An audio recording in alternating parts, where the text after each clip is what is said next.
Hello friends, आज के video में हम सॉलिड वेस्ट मैनेजमेंट की थर्ड चैप्टर की और which is very important topic composting से रिलेटेड बहुत डिटेल में हम कॉन्सेप्ट्स को समझेंगे और साथ ही में एमसीक्यू को भी सॉल्व करेंगे।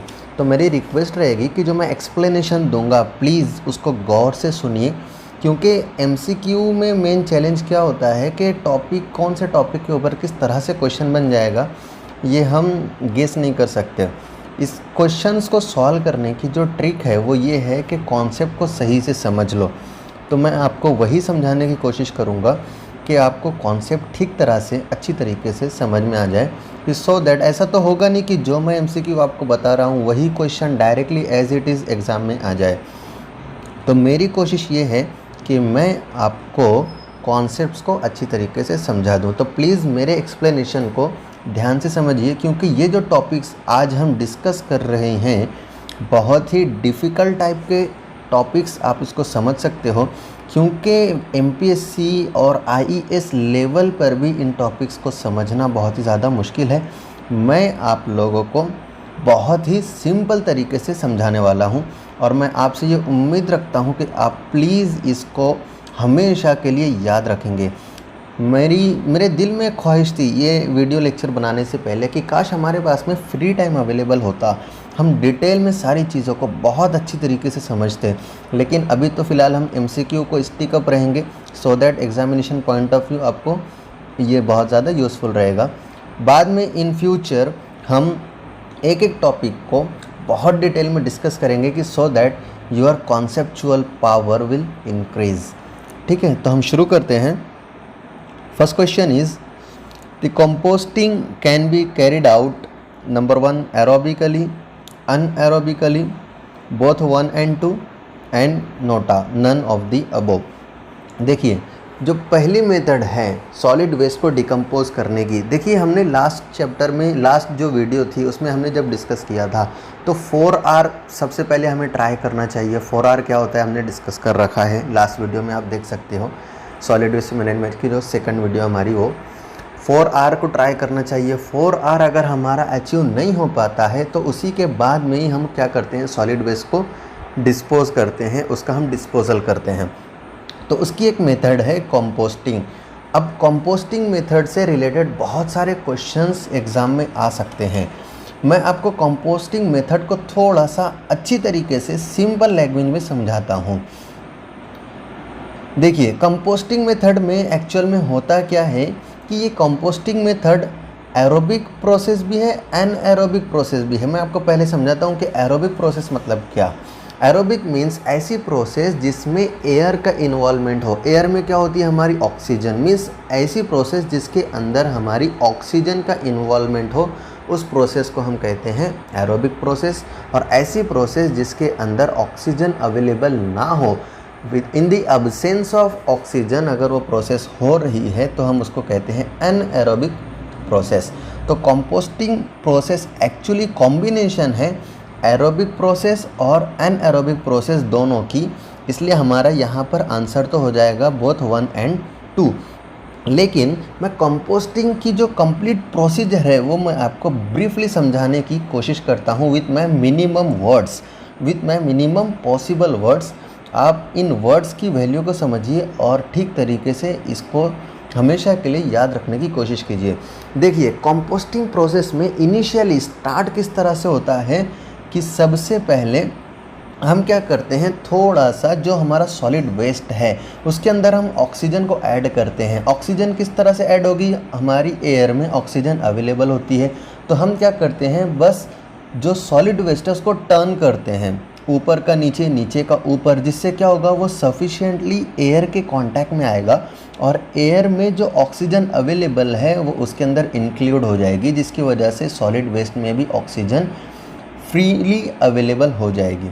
उसके बाद में क्या होता है, जब ऑक्सीजन मिल जाता है तो एक टाइप ऑफ बैक्टीरिया होता है, वो है एरोबिक बैक्टीरिया।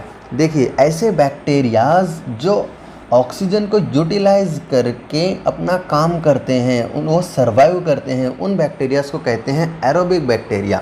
और ऐसे बैक्टीरियाज जो in the absence of oxygen, oxygen present ना हो तो ही वो सर्वाइव करेंगे, और ऑक्सीजन ना हो तो सर्वाइव करते हैं, उसको हम कहते हैं एनएरोबिक बैक्टीरिया।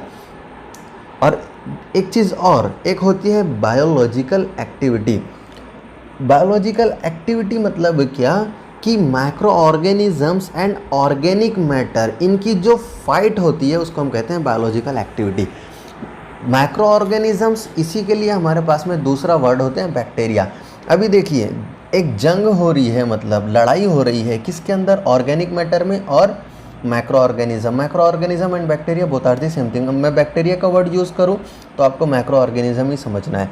तो हम क्या चाहते हैं कि सॉलिड वेस्ट को ट्रीट करना चाहते हैं, सॉलिड वेस्ट को ट्रीट करना चाहते हैं, उसको हम डिकम्पोज करना चाहते हैं।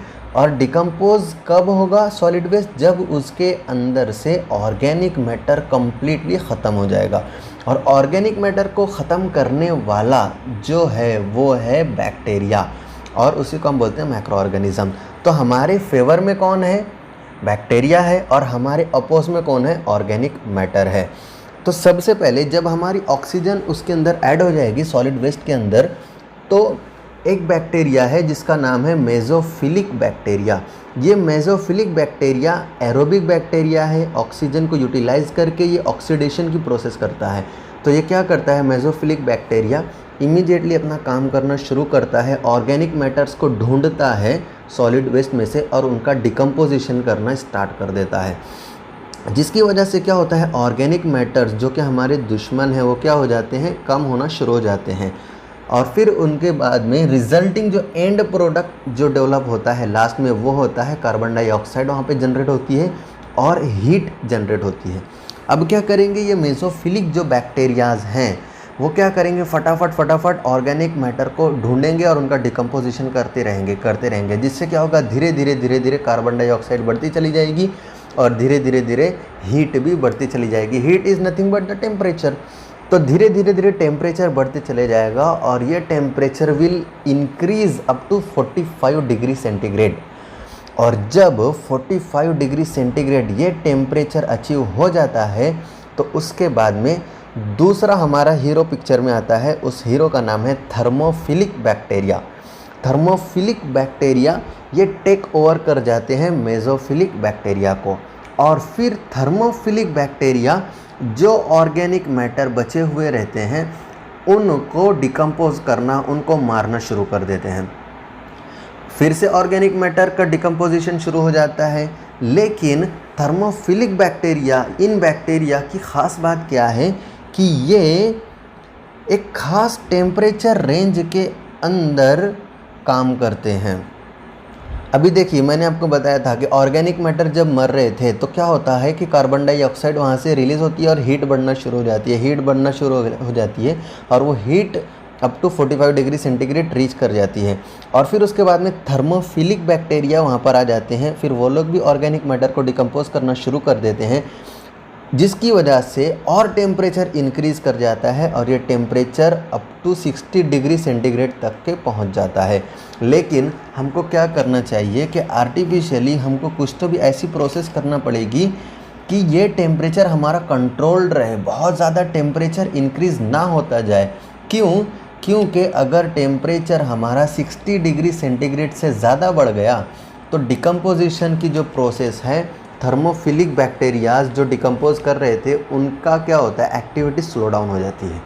और ये थर्मोफिलिक बैक्टीरिया एक्टिवली सिर्फ 55 से 60 डिग्री सेंटीग्रेड ये टेम्परेचर रेंज में इफ़ेक्टिवली ये लोग काम करते हैं। तो इसीलिए हमें क्या करना चाहिए कि टेम्परेचर को 60 डिग्री सेंटीग्रेड से ज़्यादा आगे नहीं बढ़ने देना चाहिए। और ये एक्टिविटी हमारी चलती रहती है। फिर उसके बाद में नियर अबाउट 4 to 5 वीक के बाद में, 4 से 5 हफ्ते के बाद में, जो ऑर्गेनिक मैटर्स जो कि बायोडिग्रेडेबल हैं वो क्या हो जाते हैं, धीरे धीरे ख़त्म हो जाते हैं और फिर उसके बाद में टेम्परेचर डिक्रीज़ होना शुरू हो जाता है। तो इस तरह से कंपोस्टिंग प्रोसेस को कंप्लीट होने के लिए नियर अबाउट 3 to 4 मंथ्स लगते हैं।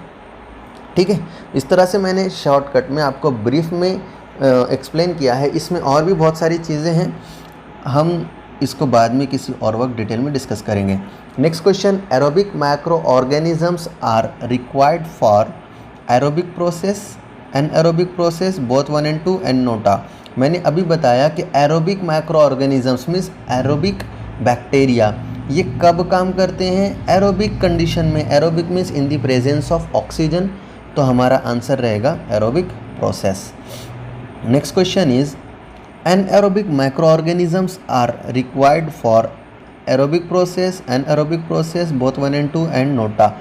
ऐसे माइक्रो ऑर्गेनिजम्स जो इन दी अब्सेंस ऑफ ऑक्सीजन काम करते हैं उसको हम कहते हैं एनएरोबिक माइक्रो ऑर्गेनिजम्स, और वो जो प्रोसेस होती है उसको हम कहते हैं anaerobic process. Next question is in which of the following process temperature of mass increases significantly. Mass का मतलब कि हम रिफ्यूज़ की बात कर रहे हैं, सॉलिड वेस्ट की बात कर रहे हैं, कंपोस्टिंग प्रोसेस की बात कर रहे हैं। तो ऐसी कौन सी प्रोसेस है जिसके अंदर जो टेम्परेचर है वो इंक्रीज़ करता है सिग्निफिकेंटली? एरोबिक प्रोसेस में, एनएरोबिक प्रोसेस में, या दोनों प्रोसेस में? तो स्टार्टिंग में जो हमारे माइक्रो ऑर्गेनिजम्स थे कौन से थे? वो मेसोफिलिक बैक्टीरिया थे, मैंने आपको बताया, जो एरोबिक कंडीशन में काम कर रहे थे।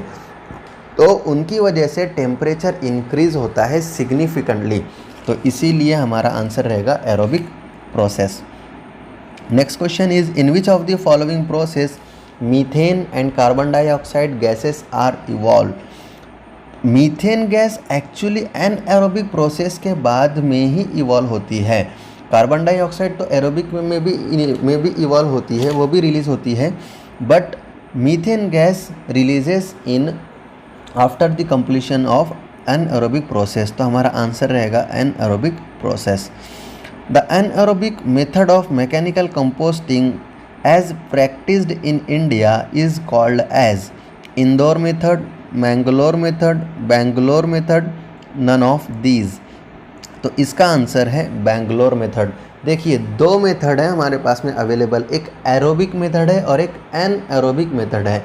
तो जो एनएरोबिक मेथड है without the presence of oxygen, oxygen present नहीं है, तो उसको हम कहते हैं एनएरोबिक। तो एनएरोबिक मेथड का जो नाम है, ये जो मेथड है एनएरोबिक मेथड है, ये इसका ही दूसरा नाम है हमारा बेंगलोर मेथड। आपको याद रखना है, बहुत ही इंपॉर्टेंट क्वेश्चन है ये। Next, the aerobic method of mechanical composting as practised in India is called as. Similarly aerobic method को हम कहते हैं इंदौर मेथड। एरोबिक के लिए इंदौर याद रखना है, एनएरोबिक के लिए बेंगलोर याद रखना है। Next question is leachate is a coloured liquid that comes out of septic tank, sanitary landfills, compost plants, aerated lagoons. तो इसका आंसर है सैनिटरी लैंडफिल्स। हमने क्या किया कि जो हमारा सॉलिड वेस्ट था उसको हमने किसी जगह पे डिकम्पोज कर दिया, किसी जगह पे हमने या तो उसको प्लेस कर दिया। तो प्लेस होने के बाद में क्या होता है, आपने भी ऑब्जर्व किया होगा कि कुछ टाइम के बाद में, over a period of time, वहाँ से एक थोड़ा सा लिक्विड का एक वहाँ से फ्लो आउट होना शुरू हो जाता है सॉलिड वेस्ट में से। तो वो जो लिक्विड फ्लो आउट होने लगता है धीरे धीरे धीरे, स्टिकी नेचर में होता है, उसको हम कहते हैं लीचेट। और वो किस वजह से होगा? सेप्टिक टैंक में नहीं होगा, वो एक्चुअल में होगा हमारा सैनिटरी लैंडफिल्स, जो हमने लैंडफिल कर दी सॉलिड वेस्ट से, उसमें से ये जनरेट होगा लीचेट का। Next question is the method of refuse disposal involving burial in trenches is called as. हमने क्या कर लिया, जो रिफ्यूज़ है हमारा, refuse means solid waste, solid waste को हमने क्या किया, ट्रेंच है, कोई खड्डा था, वहाँ पर हमने क्या कर लिया, डिस्पोज कर दिया, उसको रख दिया हुआ है, डाल दिया हुआ है। तो इस मेथड को हम कहते हैं composting method. Next question is the entire composting process requires dash dash months time, 1 to 2, 2 to 3, 3 to 4 and 4 to 5। अभी मैंने कुछ देर पहले आपको बताया कि कंप्लीट कंपोस्टिंग प्रोसेस को नियर अबाउट 3 to 4 मंथ्स का टाइम लगता है। Next question is which of the following method is widely adopted by municipal authorities throughout the India. Options are Bangalore method, Nagpur method, Bhopal method and Indore method. तो इसका answer है Bangalore method. अभी देखो हमने इसके पहले के क्वेश्चन में डिस्कस किया था कि बेंगलोर मेथड ये कौन सी मेथड है, एरोबिक है या एनएरोबिक है। बेंगलोर मेथड ये एनएरोबिक है और इंदौर मेथड ये एरोबिक मेथड है। तो नॉर्मली हम कौन सी मेथड यूज़ करते हैं, एरोबिक वाली यूज़ करते हैं या अनएरोबिक वाली यूज़ करते हैं। तो आपको याद रखना है हम एनएरोबिक वाली मेथड यूज़ करते हैं, मतलब बेंगलोर मेथड को यूज़ करते हैं। ओवरऑल इंडिया ज़्यादा करके बेंगलोर मेथड को यूज़ किया जाता है, एनएरोबिक मेथड को यूज़ किया जाता है। उसका रीज़न ये है कि एनएरोबिक मेथड हम यूज़ जब करते हैं तो जो ऑर्गेनिक मैटर है उनका डिकम्पोजिशन बहुत अच्छी तरीके से होता है और कंप्लीट डिकम्पोजिशन होता है। ठीक है। Next question is the optimum moisture content of dash dash percentage should be established in composting process 50, 55, 40 and 45। देखिए मॉइस्चर कंटेंट मीन्स वाटर। ये हम कंपोस्टिंग कर रहे हैं, तो कंपोस्टिंग की प्रोसेस के अंदर हमने अभी डिस्कस किया कि एरोबिक भी होती है, वो एनएरोबिक भी होती है। दो तरह के हमारे माइक्रो ऑर्गेनिजम्स होते हैं, थर्मोफिलिक कंपाउंड एंड मेसोफिलिक। तो ये दोनों क्या करते हैं, एरोबिक एंड एनएरोबिक प्रोसेस के अंदर ऑर्गेनिक मैटर का डिकम्पोजिशन करते हैं। तो मॉइस्चर कंटेंट भी वहाँ पर क्या होना चाहिए, ऑप्टिमम होना चाहिए, कम भी नहीं होना चाहिए और ज़्यादा भी नहीं होना चाहिए, ऑप्टिमम रहना चाहिए कि सो दैट ये दोनों जो माइक्रो ऑर्गेनिजम्स हैं हमारे वो अच्छी तरीके से काम कर सकें। तो ये ऑप्टिमम मॉइस्चर कंटेंट की जो वैल्यू है वो है 55%, आपको याद रखना है। Next question is in anaerobic digestion require an optimum C/N ratio of about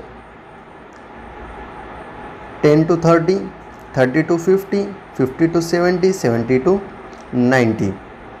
तो हमारा यहाँ पर आंसर रहेगा 30 to 50। देखिए मैं आपको एक्सप्लेन करता हूँ कि C/N मतलब क्या। C means carbon and N means nitrogen. C/N means carbon upon nitrogen ratio. ये रेशियो को हमें क्या करना है, ऑप्टिमम रखना है। मीन्स ऐसा ना हो कि कार्बन बहुत ज़्यादा हो गया नाइट्रोजन है ही नहीं, या ऐसा भी नहीं होना चाहिए कि नाइट्रोजन बहुत ज़्यादा है कार्बन वहाँ पर है ही नहीं। मैंने आपको बताया था एक होता है मैक्रो ऑर्गेनिज़म, एक होता है ऑर्गेनिक मैटर। ऑर्गेनिक मैटर ये दुश्मन है, मैक्रो ऑर्गेनिज़म ये हमारे फेवर में है। तो हम क्या करेंगे, जो हमारे फेवर में है, जो हमारे साइड से लड़ रहा है ऑर्गेनिक मैटर से, उसको हम क्या रिक्वायर्ड है वो प्रोवाइड करने की कोशिश करेंगे। तो मैक्रो ऑर्गेनिजम्स को जो रिक्वायर्ड चीज़ होती है वो होती है कार्बन और नाइट्रोजन। कार्बन की क्यों ज़रूरत पड़ती है उन्हें, कार्बन एक्चुअली उनको रिक्वायर्ड होता है as a purpose of food, वो खाने के लिए उसको यूज़ करते हैं कार्बन। क्यों, क्योंकि फूड उनको प्रोवाइड करता है एनर्जी। और नाइट्रोजन की भी उनको ज़रूरत होती है। नाइट्रोजन किस लिए उनको रखता है, नाइट्रोजन उनको लगता है for the purpose of building their cell structure. मतलब क्या, सेल स्ट्रक्चर मतलब क्या, जैसे हम खाना खाते हैं तो खाना खाने से हमें एनर्जी मिलती है, लेकिन कुछ चीज़ें ऐसी भी हम खाते हैं जिससे हमारे अंदर प्रोटीन वगैरह मिले, जिससे हमें हमारे अंदर ताकत हो, जो कि हमारी लाइफ को, हेल्थ को कंटिन्यूसली मेंटेन करे। तो सेम वैसे ही माइक्रो ऑर्गेनिज़म के जो प्रोटीन स्ट्रक्चर है उसको डेवलप करने के लिए नाइट्रोजन की ज़रूरत पड़ती है। तो ये दोनों उनके लिए बहुत इंपॉर्टेंट होते हैं माइक्रो ऑर्गेनिजम्स के लिए, एक कार्बन और दूसरा नाइट्रोजन। लेकिन हम ऐसा नहीं कर सकते कि सिर्फ कार्बन वहाँ पर बहुत ज़्यादा डाल दिया या नाइट्रोजन वहाँ पर बहुत ज़्यादा डाल दिया। कार्बन और नाइट्रोजन ये दोनों एक एडिक्वेट क्वांटिटी में वहाँ पर अवेलेबल होना चाहिए कि सो दैट माइक्रो ऑर्गेनिजम्स को जो रिक्वायर्ड चीज़ है वो उन्हें ईजिली मिल जाए, और वो सिर्फ एक चीज़ पे फोकस करेंगे, वो है killing of the organic matter, जिससे क्या होगा कि सॉलिड वेस्ट हमारा क्या हो जाएगा, जल्दी से डिकम्पोज हो जाएगा। तो ये जो रेशो है C/N की रेशो ये 30 से 50 के बीच में होना चाहिए। Next question, in which of the following method the decomposition of organic matter is done by the soil bacteria with the assistance of cultured earthworms, composting, landfilling, vermicomposting, incineration. इसका answer है vermi composting. Vermi composting का मतलब क्या होता है कि इसके अंदर जैसे हमने अभी डिस्कस किया कि कंपोस्टिंग जैसे करते हैं सेम वैसे ही होते हैं, लेकिन यहाँ पर हम कंपोस्टिंग एक्चुअल में करते हैं by using the soil bacteria. Soil bacterias को हम यूज़ करते हैं और उसी के साथ में हम जो अर्थ वॉर्म्स होते हैं उनको भी हम यूटिलाइज़ कर लेते हैं। तो इसीलिए इसका जो नाम है वो हम वर्मी कंपोस्टिंग कर लेते हैं। कंपोस्टिंग का एक थोड़ा सा चेंज नाम, क्योंकि यहाँ पर हम जो बैक्टीरियाज हैं वो डिफरेंट यूज़ करते हैं, तो इसको हम कहते हैं वर्मी कंपोस्टिंग। तो थैंक यू, आज के लिए इतना ही, मिलेंगे हम नेक्स्ट वीडियो में।